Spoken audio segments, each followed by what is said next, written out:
Hello everyone, welcome to my channel R R classes. तो पिछले video lecture में आपने देखा कि सैम्पल पेपर 1 जो हम लोगों ने सॉल्व किया, तो सैम्पल पेपर 1 का बायोलॉजी का सेक्शन हम लोग अभी देख रहे हैं। इसके बाद हम लोग फिजिक्स और केमिस्ट्री का देखेंगे। चूँकि बायोलॉजी 30 मार्क्स का है और थोड़ा सा क्रिटिकल हो जाता है कुछ वर्ड्स के कारण, कुछ हमारे लैक ऑफ नॉलेज के कारण। तो आइए समझने का प्रयास करेंगे। आज भी हम लोग 16 क्वेश्चन को सॉल्व करेंगे जो कि 30 मार्क्स का है। आप देख सकते हो सेक्शन ए में आपका बायोलॉजी रहेगा, 16 क्वेश्चन रहेगा। ठीक है, तो सबसे पहले अगर हम लोग बात करेंगे पहले वाले क्वेश्चन में, फर्स्ट वाला क्वेश्चन देखिए कि रिया मार्क्ड ए स्ट्रक्चर एज पी। ये जो स्ट्रक्चर है आप तो इससे फैमिलियर है, परिचित है। ये स्ट्रक्चर किस चीज़ का है? ये लीफ में मौजूद जो टाइनी पोर होता है स्टोमाटा, उसी का स्ट्रक्चर है। ठीक है, तो स्ट्रक्चर में आप देखोगे कि यहाँ पर जो बीन शेप वाला दिखा रहा है ये तो गार्ड सेल है। गार्ड सेल का क्या फंक्शन है मैंने बताया ही है, एक अलग से मैंने वीडियो बना रखा है, उसमें आप देख सकते हो। गार्ड सेल, यही गार्ड सेल इस स्टोमेटा को, जो बीच में होल देख रहे हो, स्टोमेटा को खोलता और बंद करता। Open and close guard cell के कारण होता है। तो यहाँ पर जो स्टोमेटा में जो डॉट देख रहे हैं वो क्या है? आपका न्यूक्लियस है। ये क्या है? न्यूक्लियस है। यहाँ गार्ड सेल में देख रहे हैं ना। तो यहाँ पर रिया मार्क करती है एक पॉइंट पी, ये पी से डिनोट कर रहे हैं इस चीज़ को। और यहाँ पर कुछ सवाल पूछा गया कि विच of the following process will be affected if the structure P blocked. माने पी ब्लॉक हो जाना, पी बंद हो जाना, स्टोमेटा का बंद हो जाना। आज स्टोमेटा बंद हो जाएगा तो भाई पहले तो स्टोमेटा का फंक्शन समझ लीजिए कि क्या क्या उससे अफेक्ट होगा, प्रभाव पड़ेगा अगर स्टोमेटा क्लोज हो जाता है। तो पहली बात है कि जो ट्रांसपीरेशन होता है, यानी loss of excess of water, वो ट्रांसपीरेशन कहलाता है और वो बंद हो जाएगा। चूँकि वो स्टोमेटा के थ्रू होता है। मैंने बताया था कि स्टोमेटा के थ्रू एक्सेस ऑफ वाटर, जो पानी बच गया, एक्सेस पानी था, वो इवेपोरेट होकर निकल जाएगा स्टोमेटा से। तो पहला तो ट्रांसपीरेशन बंद हो जाएगा। दूसरा, फोटोसिंथेसिस के लिए जो एक्सचेंज ऑफ गैसेस होता है, अर्थात CO2 लेना, O2 छोड़ना, फोटोसिंथेसिस के लिए CO2 लेना, O2 छोड़ना, वो भी बंद हो जाएगा। और तीसरा, मैंने कहा था कि हमारी तरह प्लांट में भी जो है रिस्पिरेशन होती है, क्योंकि वहाँ भी एनर्जी ऑब्टेन करना होता है। जो स्टार्च बना उससे एनर्जी ऑब्टेन करना होता है। तो रिस्पिरेशन जो यहाँ होगी, वहाँ भी एक्सचेंज ऑफ गैसेस स्टोमेटा के थ्रू होगी, तो वो भी बंद हो जाएगी। तो ऑप्शन कौन सा है?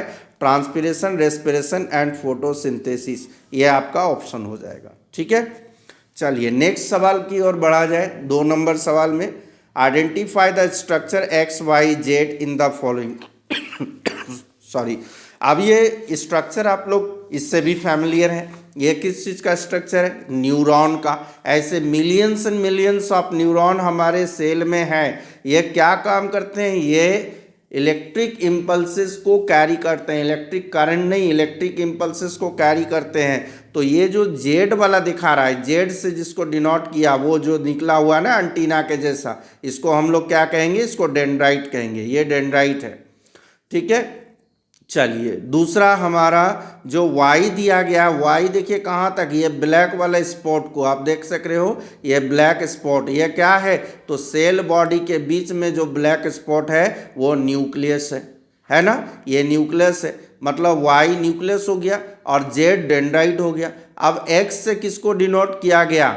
ये आपका एक्सोन है। ये तो आपका एक्सोन है, और एक्सोन के ऊपर जो लेयर देख रहे हो आप, ये लेयर चढ़ा होता है कि कहीं सिग्नल का लीकेज ना हो जाए, इसलिए लेयर चढ़ा होता है। तो ये लेयर के बीच वाले पॉइंट में जो ब्लैक स्पॉट दिख रहा है, उसको एक्स के द्वारा डिनोट किया गया। वो आपका क्या है? स्क्वाइन सेल। क्या है? स्क्वाइन सेल। तो अब आपका ऑप्शन है, देखिए, एक्स स्क्वाइन सेल, वाई क्या है? वाई डेंड्राइट, गलत है। जेड डेंड्राइट है, तो ये ऑप्शन नहीं होगा। ऑप्शन इधर वाला आ जाइए। यहाँ पर ऑप्शन क्या है? डेंड्राइट, एक्स डेंड्राइट है, बिल्कुल गलत। एक्स एक्स एक्स हमारा क्या है? स्क्वाइन सेल। एक्स स्क्वाइन सेल है, वाई आपका न्यूक्लियस है और जेड आपका डेंड्राइट है। तो ये डी का ऑप्शन हो जाएगा। ठीक है, चलिए नेक्स्ट क्वेश्चन की ओर बढ़ा जाए। तो नेक्स्ट क्वेश्चन आप देख रहे हो कि select the correct group of the given option in which all organism have the same mode of reproduction. पिछले वाले जो सैंपल पेपर 1 था वहां हमने देखा था कि सेम मोड ऑफ न्यूट्रिशन था, यहाँ सेम मोड ऑफ रिप्रोडक्शन। अब रिप्रोडक्शन देखिए, रिप्रोडक्शन दो तरह का था, एक सेक्सुअल रिप्रोडक्शन, दूसरा एसेक्सुअल रिप्रोडक्शन। तो सेक्स यहाँ पर आप देखोगे कि कौन से ऐसे ऑर्गेनिज्म है जिसमें सेम हो रहा। अगर हम लोग अमीबा, लिस्मानिया, प्लाज्मोडियम, पारामीशियम की बात करें तो एसेक्सुअल रिप्रोडक्शन ही होता है। वहीं पर स्पायरोगायरा की बात करें तो आपने देखा था सेक्सुअल रिप्रोडक्शन, लेकिन ह्यूमन बीइंग सेक्सुअल। यह ऑप्शन नहीं होगा, बी, ऑप्शन बी नहीं होगा। हॉर्स, यहाँ पर सेक्सुअल रिप्रोडक्शन होगा, वहीं अमीबा असेक्सुअल, तो ये भी नहीं होगा।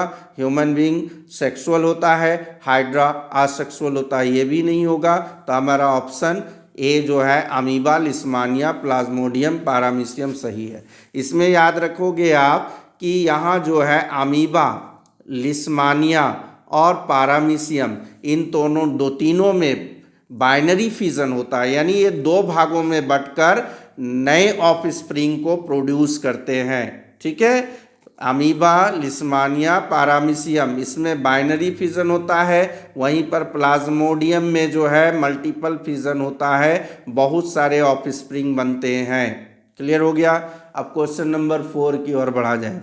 4 में क्या दिया, which of the following is a correct combination of the type and example of solid waste. आप देखिए यहाँ पर पूछा गया कि सॉलिड वेस्ट का जितने भी है सारे सॉलिड है, लिक्विड में नहीं है, सारे सॉलिड वेस्ट है। तो कौन सा टाइप जो है एक्यूरेट है। अगर हम लोग वेट वेस्ट की बात करेंगे, ड्राई वेस्ट की बात करेंगे, ठीक है, तो वेट वाला जो वेस्ट होता है ना वो बायोडिग्रेडेबल होता है, मतलब वो आसानी से डिकम्पोज हो जाता है माइक्रो ऑर्गेनिज्म के द्वारा। जो सड़ने वाली चीज़ें जैसे सब्जी का पील्स हो गया, फ्रूट्स का पील्स हो गया, वो सब सड़ने वाली चीज़ें हैं तो बायोडिग्रेडेबल होगा, तो वेट वेस्ट में आएगा। और ड्राई वेस्ट जो होता है ना उसको डिकम्पोज माने उसको जो है वेस्ट का निपटारा करने में एक लॉन्ग प्रोसेस, लॉन्ग टाइम चला जाता है। ठीक है, तो कौन सा सही है। वेट वेस्ट में लाइनेन एंड न्यूज़पेपर, चूँकि न्यूज़पेपर जो है आपका बायोडिग्रेडेबल है, प्लांट से बनता है, बट लिनेन नहीं। ड्राई वेस्ट, सूखा वेस्ट में अगर आ जाएंगे तो लेफ्ट ओवर फूड, जो भी घर में खाना आपका बच गया है, और एंड सॉइल टिश्यू, ये नहीं होगा ड्राई में। ठीक है, ये वेट में चला रहा है। वेट वेस्ट में आ जाएगा टी पाउडर, चाय की पत्ती, और गार्डन वेस्ट, गार्डन वाला वेस्ट जो होगा, यही आपका ऑप्शन सही होगा। वेट वेस्ट में टी पाउडर और गार्डन वेस्ट बायोडिग्रेडेबल वेस्ट है जिसका डिकम्पोज हो जाता है माइक्रो ऑर्गेनिज्म के द्वारा। चलिए नेक्स्ट क्वेश्चन नंबर 5 की ओर बढ़ा जाए। तो Rajesh notice that potted plant kept at a window of the room shows bending toward sunlight. अब मान लीजिए एक हमने पॉट लिया और पॉट में एक प्लांट हमने लगा दिया। अब राजेश देखता है इस प्लांट को इसने कहाँ रखा, तो एक खिड़की के पास रखा। तो ये पॉटेड प्लांट का जो स्टेम है, ये टिप, ये जाने लगा खिड़की की ओर। स्वाभाविक जाएगा ना, सनलाइट, यानी यहाँ पर फोटो रिसेप्टर होता है, वो जो है सनलाइट से क्या हो रहा है, उस सनलाइट होगा, स्टिमुलाई हो गया उसका, तो उस और वो बढ़ने लगेगा। अब ड्यू टू, किस कारण से, पहली ऑप्शन है more growth in the well lit region, due to diffusion of auxin hormone. Auxin hormone तो इनलॉन्गेशन ऑफ सेल में मदद करता है, ठीक है। तो क्या ये वेल लिट रीजन में होता है, जिस और प्रकाश आ रहा है उसी भाग में होगा, या छायादार। जैसे मान लीजिए एक सपोर्ट हमने लिया, ठीक है, एक सपोर्ट बैम्बू ले लिया, और बैम्बू के आसपास जो है ये प्लांट इस तरह लिपट के ऊपर चढ़ रहा है, तो इसका एक भाग होगा जो लाइट की ओर होगा, दूसरा भाग इसकी शैडो छाया की ओर होगा। तो जो भाग छाया की ओर होता है ना, उसी भाग में ऑक्सिन हार्मोन जो है वो डिफ्यूज होता है। ठीक है, जो भाग छाया से माने लाइट से दूर होगा, छायादार भाग में, वही डिफ्यूज होगा। तो पहला ऑप्शन हमारा गलत हो गया। दूसरे ऑप्शन की ओर बढ़ा जाए। दूसरा ऑप्शन में देखिए क्या कह रहा है कि more growth in the region away from light, जो लाइट से दूर है उस रीजन में ज़्यादा ग्रोथ होगा ऑक्सिन हार्मोन के कारण। तो ये ऑप्शन हमारा सही है। ठीक है, ऑक्सिन हार्मोन के कारण ही ग्रोथ होता है और टिप जो है आगे बढ़ता है। प्लांट का ग्रोथ होता है, टिप लाइट की ओर बढ़ रहा है, क्योंकि ऑक्सिन हार्मोन जो है वो सैडेड वाला पार्ट जो लाइट से दूर है उस पार्ट में उस डिफ्यूज होकर और सेल को इनलॉन्गेशन करता है। चलिए नेक्स्ट आते हैं हम लोग 6 number. Look at the given diagram carefully से देखिए। ये आपका प्लांट है, कोई भी प्लांट है। ये प्लांट यहाँ से O2 ले रहा है, भाई लेगा ही। O2 वो ले सकता है या छोड़ सकता है, क्या करेगा, यहाँ CO2 भी छोड़ रहा है, O2 भी छोड़ रहा है। मतलब क्या है, ये ले रहा है छोड़ रहा है, छोड़ रहा है दोनों ही। O2 कब छोड़ेगा, जब फोटोसिंथेसिस। CO2 कब छोड़ेगा, जब रिस्पिरेशन होगा। भाई फोटोसिंथेसिस हो या रिस्पिरेशन हो, दोनों में ही तो आपका जो है एक्सक्रिएशन प्रोडक्ट बनेगा ना, वो बनेगा वाटर। क्या बनेगा, वाटर। H2O प्लांट निकालता है ट्रांसपीरेशन के माध्यम से। मैंने बताया था कि लीफ में जो टाइनी पोर्स होते हैं उनको कहा जाता है स्टोमेटा। स्टोमेटा के थ्रू से एक्सेस वाटर जो है निकाल दिया जाता है, इसको कहा जाता है ट्रांसपीरेशन। तो ऑप्शन बी सही है। चलिए अगले क्वेश्चन की ओर बढ़ा जाए। अगला क्वेश्चन है Mohini is an Indian actress. भाई कहीं का एक्ट्रेस हो उससे हम लोगों को मतलब नहीं है, ये फीमेल है। सी वॉज बोर्न इन दिल्ली, वो दिल्ली में उसका जन्म हुआ। इन्हें होम मेकर मदर, ये होम मेकर मदर है। एंड एन इंजीनियर फादर, इसकी माँ होम मेकर और फादर इंजीनियर है। ठीक है, सी इज़ अराउंड 5 फीट टॉल। वो टॉलनेस जो 5 फीट की आई है, तो वो टॉलनेस या तो फादर से या मदर से हो सकता है। सी हैज़ नेचुरली कर्ली हेयर, और उसके जो बाल है कर्ली है, घुंघरेले हैं, वो मदर से आए हो या फादर से आए हो। सी हैज़ ट्रेन इन, अब वो बुलेट कर बॉलेट डांसिंग में वो ट्रेनिंग कर रही है, ट्रेंड है।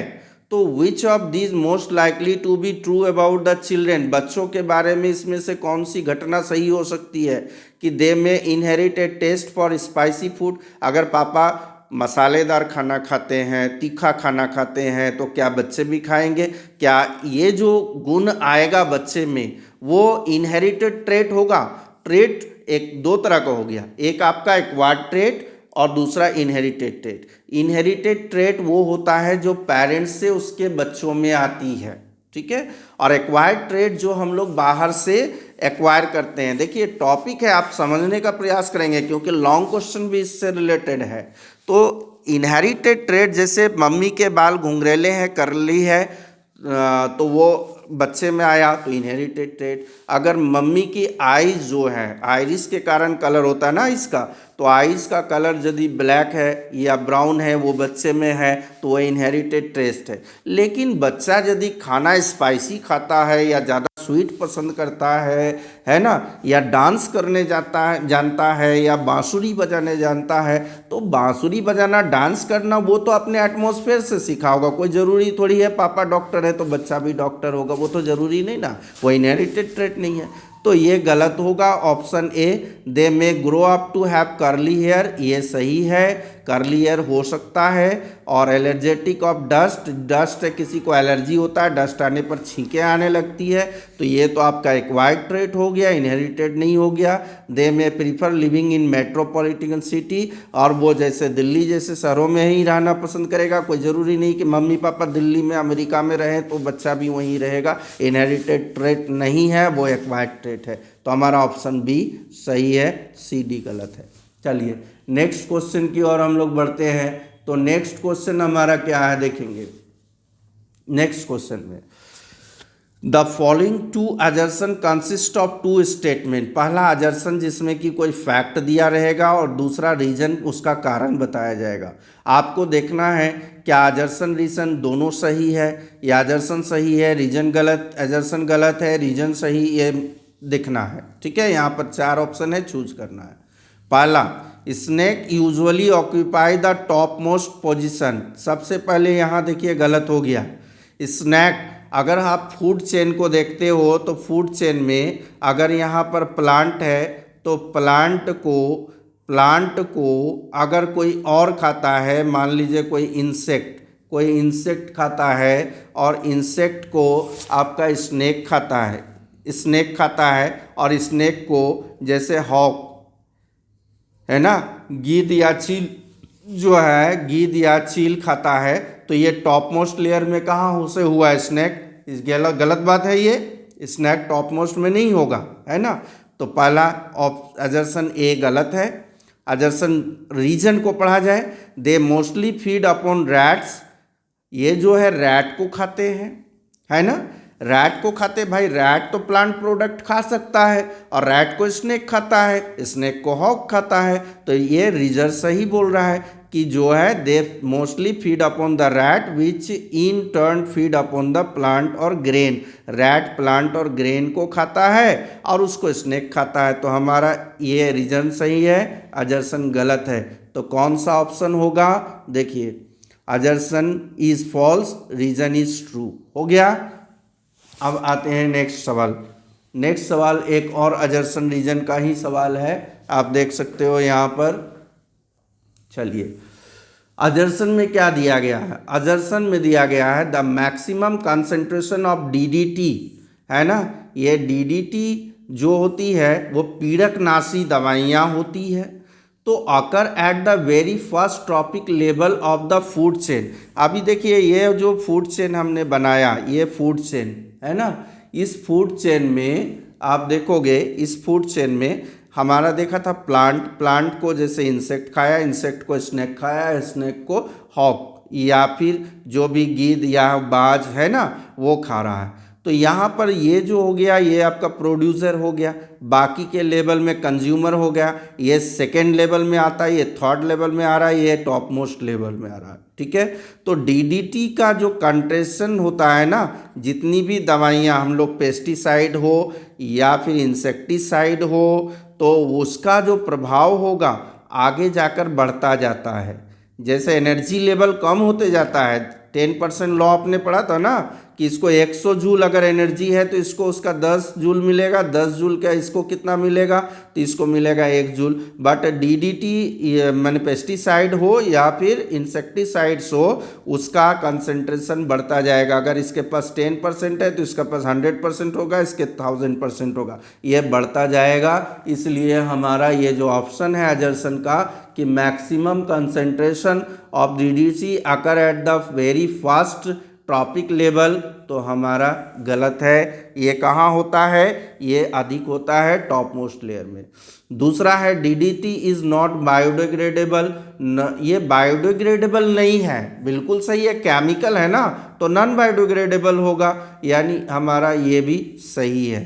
ठीक है, चलिए नेक्स्ट क्वेश्चन की ओर बढ़ा जाए। नेक्स्ट क्वेश्चन में बोल रहा है कि एक बायोस्फीयर, ये वाला क्वेश्चन आप लोग सॉल्व करेंगे, कल ही मैंने बताया था। एक बायोस्फीयर रिजर्व बनाया गया या नेशनल पार्क बनाया गया, 1000 एकड़ ऑफ फॉरेस्ट, जिसमें है ना, फॉरेस्ट को क्या कहा जाता है? अर्थ का हार्ट, लंग्स बोला जाता है। तो यहाँ पर कुछ एनिमल्स और कुछ प्लांट या ट्रीज वगैरह दिए गए हैं, इसमें से आपको एक फूड चेन बना के और एक फूड वेब बनाना। फूड चेन और फूड वेब में क्या अंतर है? जैसे मान लीजिए एक फूड चेन हो गया, ये प्लांट हो गया, प्लांट को इंसेक्ट ने खाया, इंसेक्ट को स्नेक ने खाया, रैट ने खाया, है ना, स्नेक ने खाया, तो इस तरह चलेगा। और यही प्लांट से आपका गॉट आ गया, गॉट को टाइगर ने खाया, मतलब दो फूड चेन जो बन रहा है ना, तो एक फूड वेब बनाता है। तो आपको खुद तैयार करना। चलिए अगला क्वेश्चन नंबर 11 में आया जाए। यहाँ पर आप एक फिगर देख रहे होंगे, इस फिगर को गौर से देखेंगे कि differentiate between barrier and surgical method of contraception on the basis of the following feature. ठीक है, ये वाला दूसरा क्वेश्चन है, इसको पहले देखा जाए कि ये बैरियर मेथड और सर्जिकल मेथड, हम लोगों ने जब सेक्सुअल रिप्रोडक्शन पढ़ा था तो सेक्सुअल रिप्रोडक्शन के तहत पढ़ा था कि महिलाएं जो हैं या पुरुष दोनों को एसटीडी से बचना है। एसटीडी सेक्सुअल क्या होगा, ट्रांसमिटेड डिजीज, जो एक सेक्स से दूसरे सेक्स में जाता है, उससे भी बचना है। महिलाएं प्रेगनेंसी से बचेगी। तो यहाँ दो मेथड दिया है, एक बैरियर मेथड, दूसरा सर्जिकल। बैरियर मेथड मतलब फिजिकल हो गया ना, जैसे हो गया आपका कॉन्डम वगैरह हो गया, कॉपर टी हो गया, ये सब बैरियर मेथड हो गया, बैरियर रोकना। सर्जिकल मतलब डायरेक्ट ऑपरेशन करके उसको परमानेंटली ख़त्म करना। तो प्रोटेक्शन अगेंस्ट एसटीडी के लिए कौन कामगार है, तो बैरियर मेथड जो है ना, बैरियर मेथड से आपका प्रेगनेंसी और प्लस एसटीडी दोनों ही रुकेगा। ठीक है, बैरियर मेथड से अगर ये मेथड कंट्रासेप्शन में यूज़ करेंगे कॉन्डम वगैरह का, तो उससे क्या होगा, एसटीडी और प्रेगनेंसी दोनों ही रुकेगी। ठीक है, सर्जिकल मेथड से केवल प्रेगनेंसी रुकेगी, फर्टिलाइजेशन ऑफ ओवम रुकेगा, लेकिन एसटीडी नहीं। प्रोटेक्शन अगेंस्ट एसटीडी कौन काम करेगा, तो बैरियर वाला काम करेगा, सर्जिकल वाला नहीं करेगा। प्रोविजन ऑफ रिवर्सिबिलिटी, रिवर्सिबिलिटी का मतलब रिवर्स से बनाना। आपने पढ़ा था ना कि reversible resources and non reversible. तो रिवर्सिबल का मतलब जो रिवाइज हो सके, दोबारा फिर से उसी रूप में आ सके। तो बैरियर वाला तो भाई हट जाएगा ना, कि अगर मान लीजिए कि प्रेगनेंसी रोकने के लिए या चिल्ड्रन के बीच में गैप के लिए बैरियर मेथड का यूज़ किया जा रहा है, फिजिकल कॉन्डम वगैरह का यूज़ किया जा रहा है, कॉपर टी का यूज़ किया जा रहा है, अगर उसका यूज़ ना किया जाए तो फिर से वही चीज़ है कि प्रेगनेंसी को अडॉप्ट किया जा सकता है, लेकिन सर्जिकल में तो परमानेंट हो जाएगा ना, इसमें आपका दोबारा से रिवाइज नहीं होगा। तो रिविजिबिलिटी किस में होगी, बैरियर वाला में, सर्जिकल वाले में नहीं होगी। ठीक है, चलिए नेक्स्ट क्वेश्चन की ओर बढ़ते हैं। इसमें आपका एक डायग्राम दिया गया है। The image given below addressing growing concern in the 21st century अभी चल रहा है, और इस फिगर में हम लोग देख रहे हैं कि बहुत सारे लोग जो है यहाँ पर इकट्ठा हैं, जहाँ पर पैर रखने की जगह तक नहीं मिल रही है, इतना लोग हो गया। इसको हम लोग कहते हैं पॉपुलेशन एक्सप्लोजन, है ना, जनसंख्या विस्फोट हो जाना। बहुत अधिक जनसंख्या, जितनी जनसंख्या होना जरूरी है लेकिन बहुत अधिक हो जाना, वो तो एक्सप्लोजन का काम करेगा। ठीक है, चलिए अगले क्वेश्चन में आया जाए। क्वेश्चन नंबर ए देखेंगे, what will be the potential impact of this process if it is left uncontrol. अगर इसी तरह जनसंख्या को बढ़ने दे दिया जाए तो इससे क्या प्रभाव पड़ेगा, क्वेश्चन का आंसर देना है आपको। ठीक है, तो पहला जो है, अगर जनसंख्या को बढ़ने से रोका नहीं जाता है, अनकंट्रोल उसको रख दिया जाता है, तो पहली बात है कि आप बोल सकते हो कि जो फूड रिसोर्सेज का डिमांड है वो बढ़ जाएगा, है ना। फूड रिसोर्सेज जो है उसकी डिमांड बढ़ जाएगी। ये तो आप अपने से भी लिख सकते हो कि पॉपुलेशन बढ़ने से क्या क्या नुकसान होगा। अनएम्प्लॉयमेंट की जो प्रॉब्लम है, समस्या है, वो आपकी बढ़ जाएगी। क्राइम्स जो है वो आपका बढ़ जाएगा, है ना, ये सब चीज़ें होगी। साथ में जो नेचर का बैलेंस है वो भी बिगड़ जाएगा। कैसे बिगड़ेगा भाई, जितने बड़े पॉपुलेशन को लैंड की जरूरत होगी, लैंड के लिए वो फॉरेस्ट को कट करेगा, ट्रीज को कट करेगा, तो जो इकोसिस्टम है वो तो हमारा गड़बड़ा जाएगा ना। तो इसी को लिखना आपको। चलिए बी नंबर कहा जा रहा है, क्वेश्चन बी नंबर में देखेंगे, list any 2 chemical method for controlling the process shown Yvonne. यहाँ पर हमने देखा था कि 2 मेथड है। ठीक है, 2 मेथड था, बैरियर मेथड जो फिजिकल मेथड है, सर्जिकल। अब इसमें केमिकल मेथड बता रहा है, तो सबसे पहले हम लोग पील्स के बारे में पढ़ेंगे। पील्स जो है एक ओरल होता है ना, और एक जो है वर्जाइनल होता है। पील्स एक वर्जिना के माध्यम से पील लेने से क्या होता है, वहाँ पर पॉपुलेशन को रोका जा सकता है, माने प्रेगनेंसी को रोका जा सकता है, जिससे पॉपुलेशन ग्रोथ नहीं होगा। या फिर ओरल पील के माध्यम से रोका जा सकता है ना, तो उनके द्वारा हम लोग रोक सकते हैं। कॉपर टी हो गया, उसमें भी केमिकल्स होते हैं, उसके द्वारा भी हम लोग रोक सकते हैं। चलिए नेक्स्ट क्वेश्चन नंबर 12 की ओर बढ़ा जाए। 12 नंबर। कह रहा कि यहाँ पर ये देख रहे हो ना, ये क्या है, what type of blood vessel is shown in the image. ये एक ब्लड वेसल है। अब कह रहा ब्लड वेसल कौन सा ब्लड वेसल है। हमारे बॉडी में तो 3 तरह का ब्लड वेसल होता है। पहला तो आपका आर्टरी होता है, ठीक है। आर्टरी क्या करता है, ऑक्सीजनेटेड ब्लड को हार्ट से different part of the body में लेकर जाता है।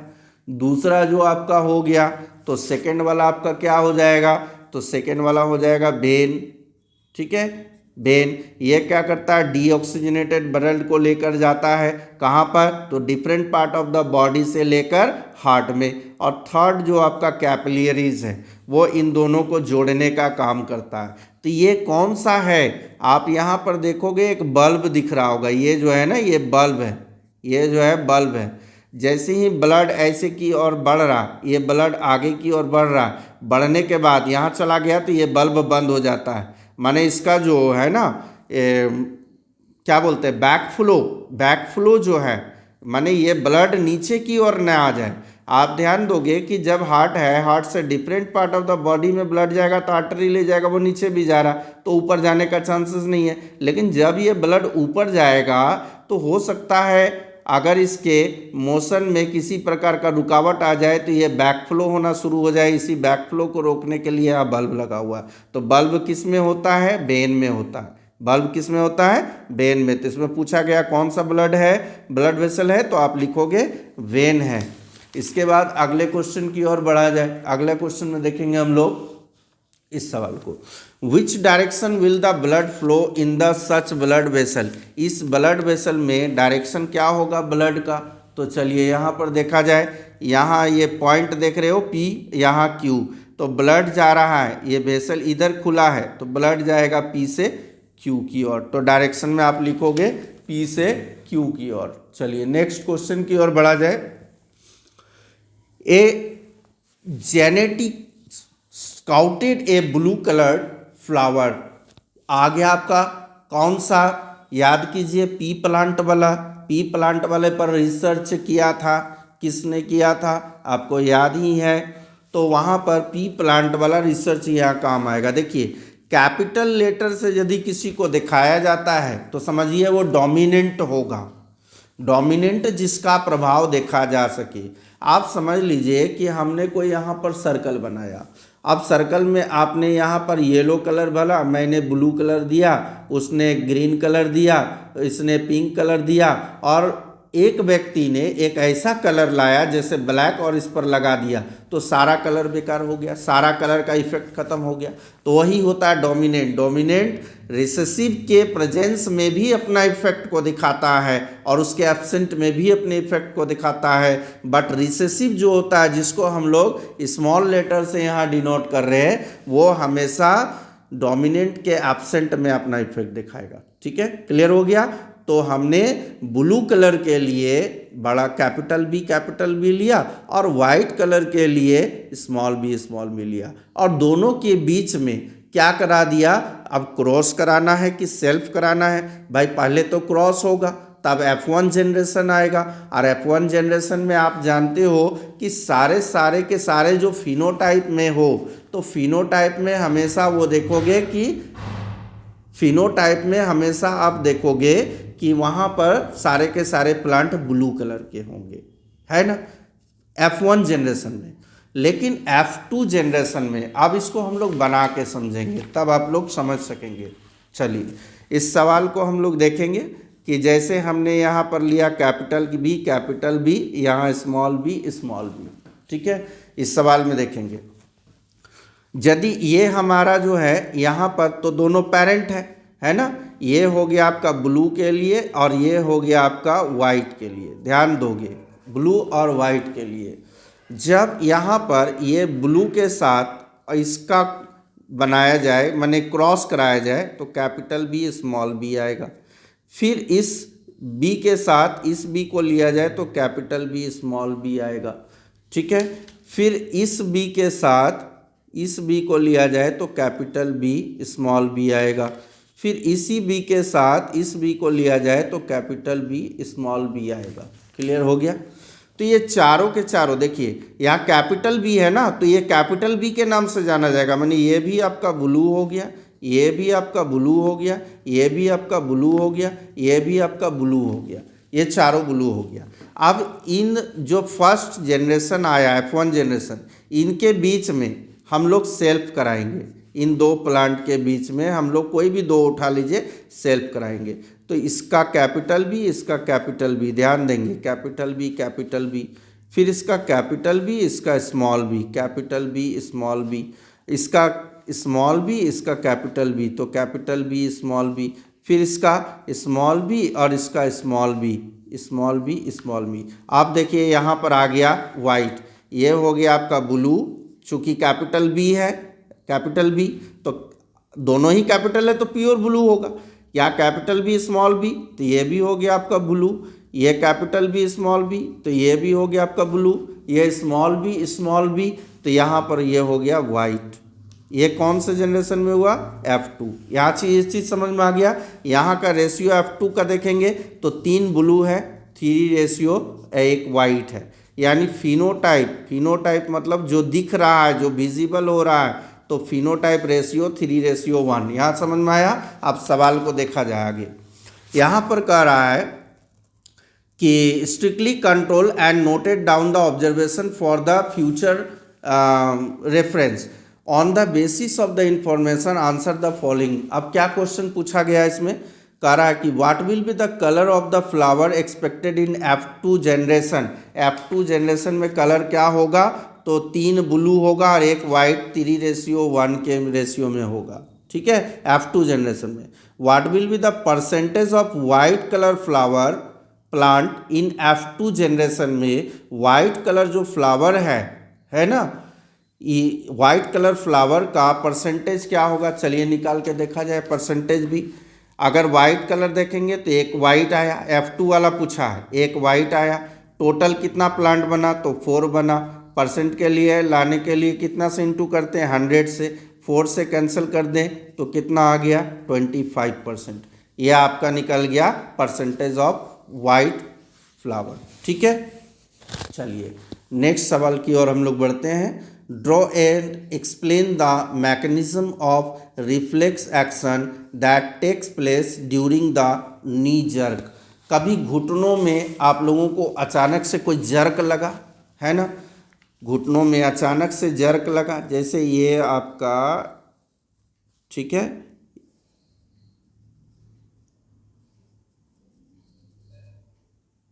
यहाँ पर, ठीक है, ये आपका देखेंगे ध्यान से, यहाँ पर घुटने में, यहाँ पर जो घुटना है, यहाँ जर्क लगा, तो यहाँ पर देखेंगे कि ये जो है ना 2 तरह का यहाँ से नर्व निकल रहा है और ये कहाँ से जुड़ा हुआ है? एक स्पाइनल कोड। ये क्या है आपका? Spinal cord. स्पाइनल कोड याद रखेंगे, स्पाइनल कोड। अब मान लीजिए कोई ठोकने पीटने वाला चीज़, जैसे एक छोटा सा हथौड़ी ले लेते हैं और इस जगह जर्क कराते हैं, इस जगह पर नी में जर्क कराते हैं। ठीक है, नी में जर्क कराएंगे तो ये जो है ना, ये आपका नीचे वाला पाँव का लेयर, ये जो है ये ऊपर की ओर इस और खिंचाता है, इस और ये मुड़ा जाएगा, मुड़ जाएगा। भाई क्यों ऐसा होता है? तो आप ध्यान दीजिएगा। यहाँ पर जैसे ही क्या किया? स्ट्रक किया गया। स्ट्रक माने टक्कर मारा गया, हल्का सा, जोर से नहीं, वरना पाँव ही अलग हो जाएगा, टूट जाएगा, है ना। ये घुटना में स्ट्रक कराया गया। तो यहाँ पर क्या है? 2 तरफ का नर्व है, एक नर्व ये जा रहा है, दूसरा नर्व से इम्पल्सेस आ रहा है। ठीक है, चूंकि अचानक हुई घटना तो ये रिफ्लेक्स एक्शन होगा। रिफ्लेक्स एक्शन होगा तो यहाँ पर जो है ना, यहाँ पर जो है आपका सेंसरी, यहाँ पर सेंसरी न्यूरॉन या नर्व सेल ये जो होगा, और यहाँ पर मोटर नर्व सेल।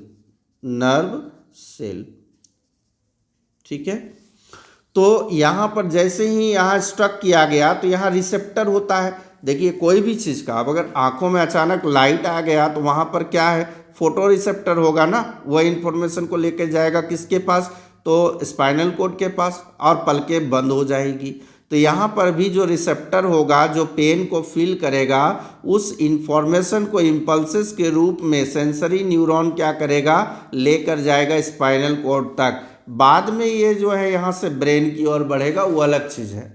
लेकिन पहले स्पाइनल कोड कहेगा चूंकि क्विक डिसीजन लेना है, ये रिफ्लेक्स एक्शन है, तो स्पाइनल कोड क्या करेगा, एक इंफॉर्मेशन भेजेगा मोटर न्यूरॉन की ओर। जैसे ही ये इम्पल्सेस सेंसरी न्यूरॉन से किसके पास गया, स्पाइनल कोड के पास, तो इससे जुड़ा हुआ मोटर न्यूरॉन जो है वो एक्टिव हो जाएगा।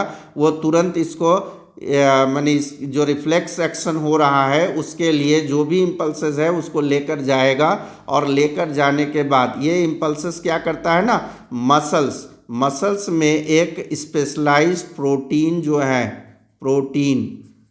स्पेशलाइज्ड प्रोटीन के कारण ये मसल कंट्रैक्ट होंगे, सिकुड़ेंगे। मसल क्या होगा, कंट्रैक्ट हो जाएगा, सिकुड़ जाएगा, जिसके कारण यहाँ मसल्स में खिंचाव आने से ये पैर ऊपर की ओर जाएगा। तो यही चीज़ समझाया गया। डायग्राम भी आप लोग इस तरह बना सकते हो। चलिए नेक्स्ट सवाल में आते हैं कि सवाल है कि Sohan was studying about the human male reproductive system and come across the following diagram which consist of different parts. अब ये डायग्राम को देखिए, ये आपका मेल का रिप्रोडक्टिव पार्ट है ना। पहले इस पार्ट में जितने भी आपका लेबल किया गया है नेम, उसको समझेंगे।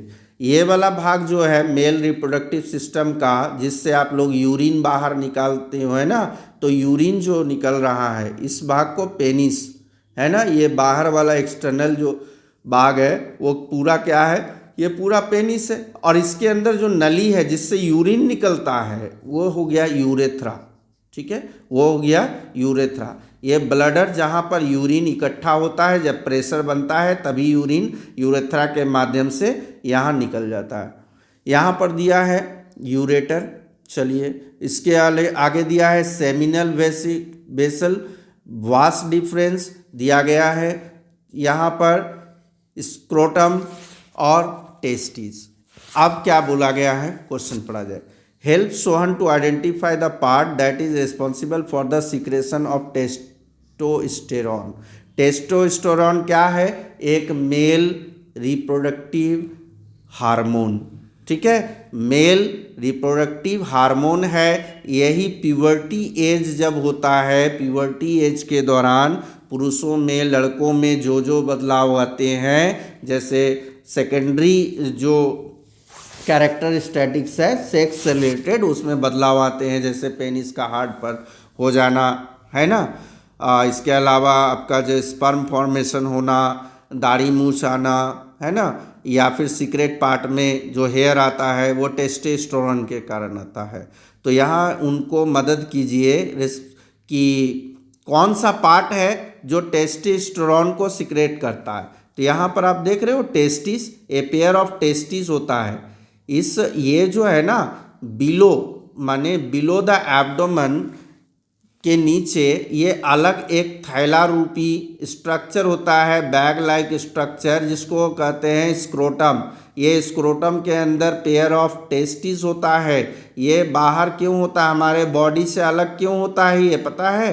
क्योंकि हमारे बॉडी और यहाँ के टेम्परेचर में कम से कम 3 से 4 डिग्री या 2 से 3 डिग्री का टेम्परेचर डिफरेंस होना चाहिए। इसको बॉडी के कंपैरिजन में कम टेम्परेचर चाहिए, इसको बॉडी के कंपैरिजन में कम टेम्परेचर चाहिए, क्योंकि स्पर्म फॉर्मेशन होगा ना, तो स्पर्म फॉर्मेशन में हेल्प होता है। तो यहाँ जो टेस्टिस है वही हेल्प करेगा सीक्रेशन ऑफ टेस्टोस्टेरोन। पहला का हो गया। Next B number, what is the reason for the testis being placed at the separate scrotal sac. ये सेपरेट स्क्रोटल सैक में क्यों है, हमारे बॉडी के अंदर, पेट के अंदर क्यों नहीं है? तो भाई मैंने कहा था ना कि यहाँ पर जो स्पर्म फॉर्मेशन होता है, टेस्टिस स्पर्म फॉर्मेशन करता है, तो वहाँ उसको कम टेम्परेचर चाहिए स्पर्म को बनाने के लिए, इसीलिए हमारे बॉडी से वो अलग सेपरेट होता है। चलिए बी का हो गया। What kind of fluid is secreted by the seminal vesicles and पोस्ट्रेट ग्लैंड। तो देखिए यहाँ पर जो हमारा दिया है सेमिनल वेसिल्स और यहाँ पोस्ट्रेट ग्लैंड, ये जो 2 ग्लैंड है ये एक लिक्विड जो है सीक्रेट करते हैं। जब ये टेस्टिस स्पर्म को बनाता है तो ये स्पर्म क्या होता है, वास्ट डिफरेंस के माध्यम से यहाँ पर चलाया, यहाँ पर वास्ट डिफरेंस में चलाया, तो यहाँ आने के बाद इसको क्या होता है, ये जो स्पर्म है वो फीमेल के वर्जिना में जाएगा, फीमेल के वर्जिना में जाकर और वहाँ पर क्या करेगा, ओवम को फर्टिलाइज करेगा। तो ये एक तो मोटाइल होता है, तो इसको मोटाइल बनाने के लिए, चाहे मोबिलिटी इसमें लाने के लिए, और दूसरा जब वो फीमेल पार्ट में जाता है स्पर्म, तो वहाँ पर उसको एसिडिक मीडियम का सामना करना होता है और इसकी गति भी अधिक होनी चाहिए, अधिक संख्या में भी होनी चाहिए। तो ये इसको न्यूट्रिशन देता है। यहाँ से जो सेमिनल वेसल्स है ना, वो सीमन, क्या कहते हैं हम लोग, सीमन, सीमन जो हो गया लिक्विड, ये सीमन देता है दोनों मिलकर, है ना, न्यूट्रिएंट देता है ताकि इसका जो रास्ता हो जाने का वो आसान हो जाए और साथ में इसको जाने के लिए जो मोशन हो, जो स्ट्रेंथ हो, वो मिल जाए। तो ये हो गया आपका। और यहाँ पर also state the role of sexual reproduction, sexual reproduction में इसका रोल बताइए क्या होता है, तो किसका, सेमिनल का। सेमिनल जो है अपने में स्पर्म रखता है, जब स्पर्म अकेले जाता है ना, तो हमारा सेमिनल वेसल और प्रोस्टेट ग्लैंड दोनों मिलकर क्या देता है, सीमन देता है। ये न्यूट्रिएंट होता है, चिपचिपा पदार्थ होता है जिसमें स्पर्म होता है लाखों की संख्या में, हजारों की संख्या में, और वो लेकर जाता है कहाँ, तो वो वर्जिना के थ्रू चला जाता है ओवम को फर्टिलाइज करने के लिए, और ओवम फर्टिलाइज होता है तो उससे क्या होता है, जाइगोट, और जाइगोट से एम्ब्रियो, फिर एक ऑर्गेनिज्म बनता है। तो यही इसका भागीदारी होता है।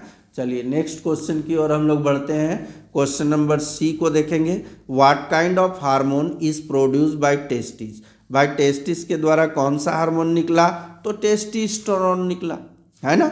वाई इट इज़ इम्पॉर्टेंट, तो वाई इट इज़ इम्पॉर्टेंट, टेस्टिस्टेरोन क्यों इम्पॉर्टेंट है, तो पहला है कि फॉर्मेशन ऑफ स्पर्म के कारण, ठीक है, न्यूट्रिएंट देना है स्पर्म को इसके कारण, दूसरा है कि टेस्टिस्टेरोन के कारण ही जो मेल में सेक्स रिलेटेड जो कैरेक्टरिस्टिक्स होता है वो प्रोड्यूस होता है। अभी सेक्स रिलेटेड कैरेक्टरिस्टिक्स मैंने बताया कि पेनिस का हार्डनेस होना या फिर स्पर्म का मैच्योर हो जाना, है ना, सीक्रेट पार्ट में क्या हेयर हो जाना, दाढ़ी मूछ हो जाना, वो सब में ये मदद करता है। चलिए क्वेश्चन नंबर 16 की ओर बढ़ेंगे। 16 इतना बड़ा क्वेश्चन है, देख सकते हो। The image given below is representing A section of human brain, ठीक है। जितना आंसर मैं बता रहा हूँ ध्यान से सुनेंगे और अपने शब्दों में लिखेंगे। तो यहाँ पर जो दिया है कि the image given below is representing A section of human brain का एक पार्ट दिखाया गया है, the highest coordinating centre of human body, इसको हम लोग क्या कहेंगे, बॉस ऑफ द बॉडी। चलिए यहाँ पर ब्रेन का आप लोग डायग्राम देख सक रहे हो। तो ब्रेन में क्या है, आप देखोगे कि हमारा ब्रेन का 3 मेनली पार्ट होता है, for brain, mid brain and hind brain, for brain, mid brain and hind brain, जिसमें फॉर ब्रेन एक लंबा पार्ट, लॉन्गेस्ट पार्ट आप बोल सकते हो, फॉर ब्रेन होता है, और उसके बाद हिंड ब्रेन यहाँ पर नीचे है, और एक मिड ब्रेन जो है वो फॉर ब्रेन और हिंड ब्रेन को जोड़े रखता है।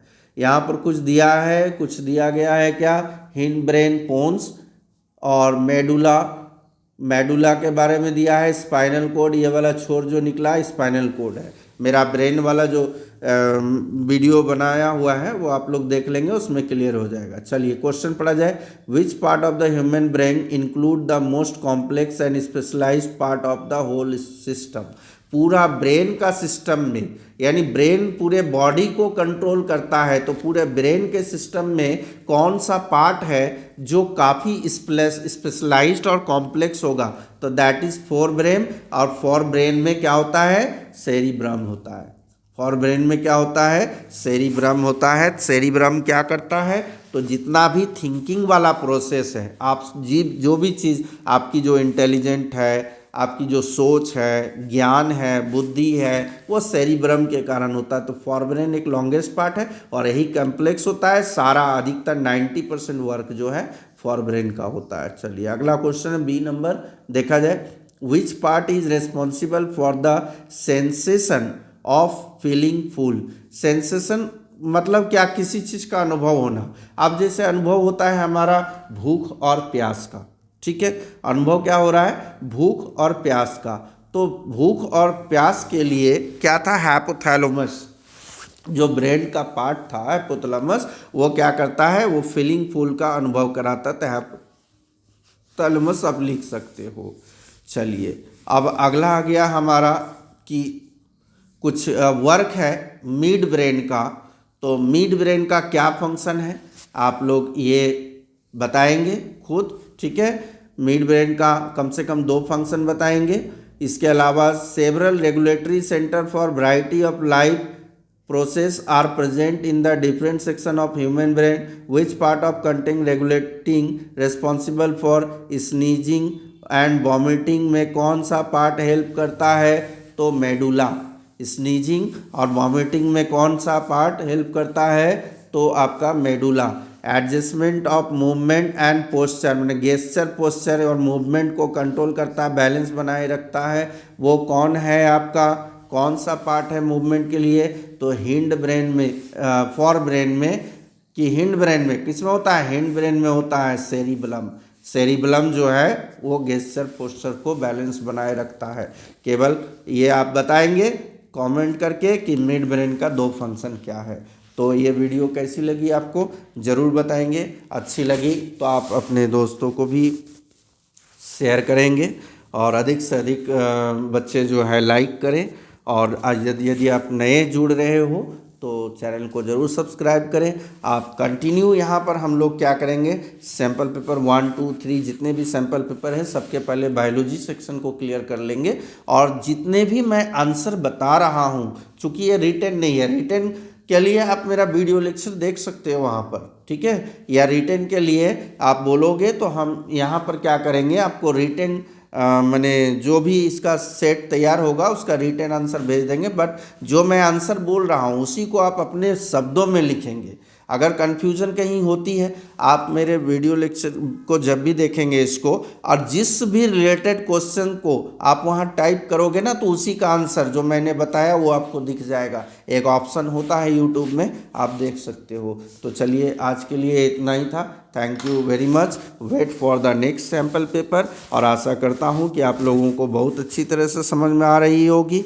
और सैम्पल पेपर को विशेष रूप से ध्यान दें। इसके बाद हम लोग टेस्ट पेपर को सॉल्व करेंगे, है ना। सैम्पल पेपर कंप्लीट जब हम लोग फिजिक्स केमिस्ट्री का कर लेंगे तो टेस्ट पेपर को सॉल्व करेंगे।